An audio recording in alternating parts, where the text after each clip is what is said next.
Palakkad excise range ഓഫീസിലെ ലോക്കപ്പിനുള്ളിൽ പ്രതി തൂങ്ങി മരിച്ച നിലയിൽ 2 കിലോ ഹാഷിഷ് ഓയിൽ സൂക്ഷിച്ച കേസിൽ അറസ്റ്റിലായ ഇടുക്കി സ്വദേശി ഷോജോ ജോണിനെയാണ് ലോക്കപ്പിൽ മരിച്ച നിലയിൽ കണ്ടെത്തിയത്. മരണത്തിൽ കുടുംബം ദുരൂഹത ആരോപിച്ചതോടെ അന്വേഷണം ക്രൈംബ്രാഞ്ചിന് വിട്ടു. 2 കിലോ ഹാഷിഷ് ഓയിലുമായി ഇന്നലെ വൈകിട്ടാണ് ഇടുക്കി സ്വദേശിയായ ഷോജോ ജോണിനെ എക്സൈസ് സംഘം കാടാങ്കോട്ടെ വാടക വീട്ടിൽ നിന്നും പിടികൂടിയത്. മെഡിക്കൽ പരിശോധന ഉൾപ്പെടെയുള്ള നടപടികൾ പൂർത്തീകരിച്ച പുലർച്ചെ 3-ഓടെ ഷോജോ ജോണിനെ എക്സൈസ് റേഞ്ച് ഓഫീസിലേക്ക് മാറ്റി. രാവിലെ 6:30-ക്ക് ജീവനക്കാരെത്തി പരിശോധിച്ചപ്പോഴാണ് ലോക്കപ്പിനകത്ത് ഉടുത്തിരുന്ന മുണ്ട് ഉപയോഗിച്ച് ആത്മഹത്യ ചെയ്ത നിലയിൽ ഷോജോ ജോണിനെ കണ്ടെത്തിയത്.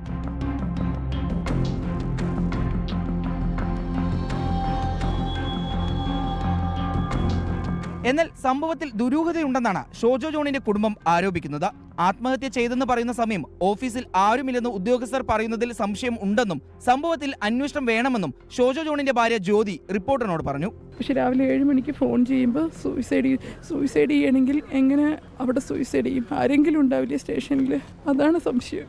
തങ്ങളുടെ ഭാഗത്തു നിന്ന് യാതൊരു വീഴ്ചയും സംഭവിച്ചിട്ടില്ലെന്നും റേഞ്ച് ഓഫീസിലെ CCTV ദൃശ്യങ്ങൾ പരിശോധിച്ചതിൽ ഷോജോ ജോൺ ആത്മഹത്യ ചെയ്തതാണെന്ന് വ്യക്തമാണെന്നും എക്സൈസ് ഉദ്യോഗസ്ഥർ പറഞ്ഞു.